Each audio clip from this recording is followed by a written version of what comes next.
Ayo di-note. Oke ya, jadi kita lanjutkan. Semuanya pada pegang buku, jangan dipegang saja, apalagi dibuat tidur tidak boleh ya. Jadi dipegang. Oh ya, jangan lupa kita ini agak ngebut ya. Jadi kepegangan semuanya, pakai seat beltnya. Jangan lupa bukunya dipegang. Kemudian AC-nya dimatiin aja biar nggak tidur. Yang kedua, diperhatikan. Ini sekarang kita masuk halaman 8.16 ya. Jadi kita sekarang bahas. Jadi ada surat khusus. Surat-surat yang ada dalam biasanya dalam bisnis seperti itu, ada surat khusus. Jadi memang tidak surat yang formal seperti itu ya. Karena apa? Surat khusus itu kita kan perlu membangun relasi ya dengan rekan bisnis kita, dengan pembeli seperti itu. Jadi surat-surat tersebut itu kan ditujukan lebih ke intinya ke informal, tapi untuk mendekatkan gitu ya. Jadi ada surat kartu ucapan biasanya kan, kemudian ada misalkan lagi perayaan ulang tahun perusahaan lain seperti itu, ada surat terima kasih seperti itu. Nah itu adalah surat-surat yang memang bersifat informal, tapi surat itu memang penting ya, karena untuk tetap menjalin namanya ya, menjalin komunikasi seperti ini, menjalin hubungan dengan rekan lain. Nah yang selanjutnya itu ada surat siaran pers, surat siaran pers gitu kan. Surat siaran pers itu jadi itu adalah siaran pers gitu kan, boleh nggih, silakan. Jadi siaran pers itu kan biasanya tahu ya, biasanya menyampaikan informasi kepada masyarakat luas seperti itu.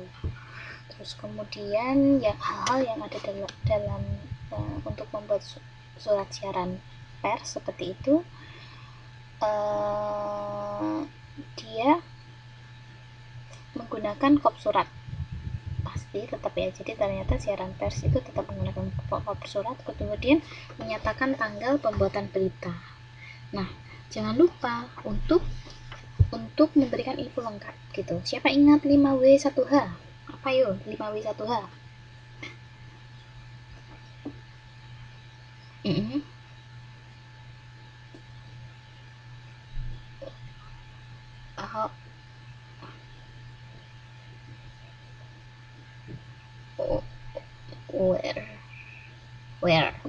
Where hanya how. Oke, gitu ya. Jadi ini ya rumus klasik ya, sudah dipelajari teman-teman ya sebelumnya. 5W1H ini seperti apa, supaya lengkap gitu kan. Biasanya ini rumus klasiknya seperti itu. Gitu. Terus kemudian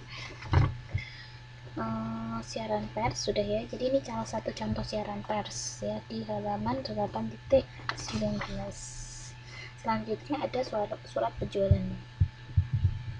Selanjutnya jadi ada surat gitu. Jadi kita melihat penjualan itu apa sih sebenarnya gitu kan. Penjualan kan ya tuker, istilahnya aku punya duit, inti punya barang, kita tuker yuk seperti itu kan. Jadi penukaran uang ya, barang atau jasa dengan uang seperti itu.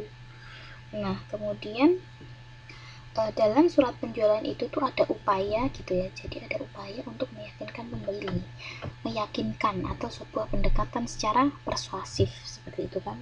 Mendekatkan persuasif itu meyakinkan, bagaimana kita membujuk orang lain. Terus kemudian dalam surat penjualan itu harus memberikan informasi yang sudah tertata bagus seperti itu. Jadi sudah rapih gitu. Terus kemudian ini ada prinsip penulisannya. Untuk prinsip penulisan surat ini ada secara koherensi, kesatuan dan penekanan seperti itu. Kemudian lagi jangan lupa bahwa kalau surat penjualan itu menggunakan kata kerja aktif.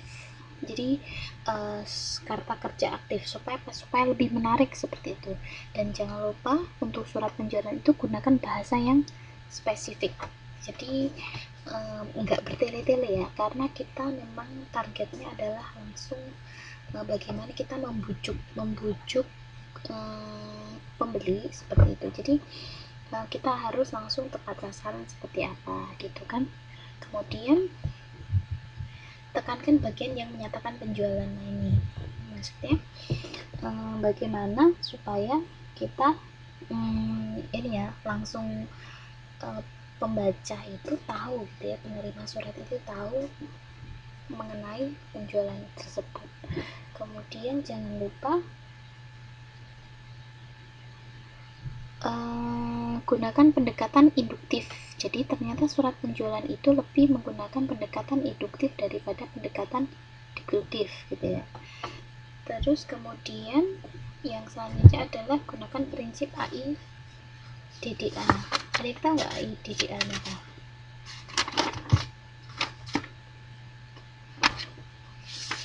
Ada yang tahu? Ini sudah dipelajari kegiatan sebelumnya ini. Ada yang tahu?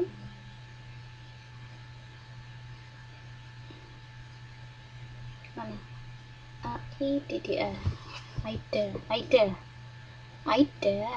Mbak Ida, yang dulu. Ya. Dan saya juga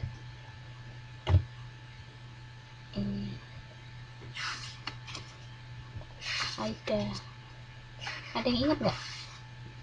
Yes. Terus I-nya Mbak Ida. Kita dulu mengingatnya ini ya, Kak Ida ya. Salah. Kelap.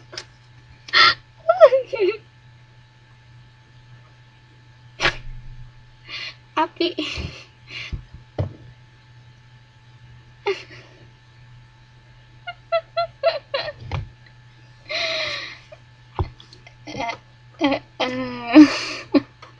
Bagus, modus sekali, bagus sekali. No action, talk only. Ya udah bagus. Jadi gitu ya. Jadi itu diingat-ingat bahwa surat penjualan seperti itu. Pintar-pintar. Kemudian selanjutnya kita masuk ke, tadi kan kita masuk ke bagaimana kita korespondensi seperti itu, surat menyurat. Nah ini yang paling penting, kita harus tentang apa, presentasi. Jadi kita teman-teman tuh kan udah presentasi semua nih ya di kelasnya Kak Ida ya. Itu kan presentasi pasti jago-jago nih presentasinya, pasti lebih menarik nih. Coba kita lebih lama ya, aku pengen dengerin kalian presentasi nih sebenarnya satu persatu. Aduh, ya udah nanti kalau ini ya, kalau kita jumpa lagi kali ya, jumpa lagi di UT gitu. Ya udah. Jadi untuk presentasi bisnis gitu ya, sama. Jadi konsepnya presentasi itu sama, mungkin kan teman-teman sendiri kan sudah presentasi seperti itu. Nah ini untuk presentasi bisnis itu memang jangan lupa bahwa presentasi itu ternyata sebuah kegiatan level komunikasi kelompok gitu ya. Karena apa? Karena tidak sendirian. Jadi kelompok itu bukan berarti dia presentasi maksudnya dia mempresentasikan sendiri, tapi dia melibatkan orang lain. Jadi dia masuk kegiatan level komunikasi kelompok. Ini yang harus penting ya, harus di apa, karena biasa salah persepsi ya, nanti takutnya interpersonal atau individu seperti itu. Jadi presentasi itu masuk ke dalam level komunikasi kelompok gitu ya. Nah dia menyampaikan pesan-pesannya tentu dibantu dengan alat audio visual kayak gitu, kayak music sekarang ini kita ya bisa presentasi, atau kalau secara langsung pakai LCD, pakai apa, video seperti itu. Jadi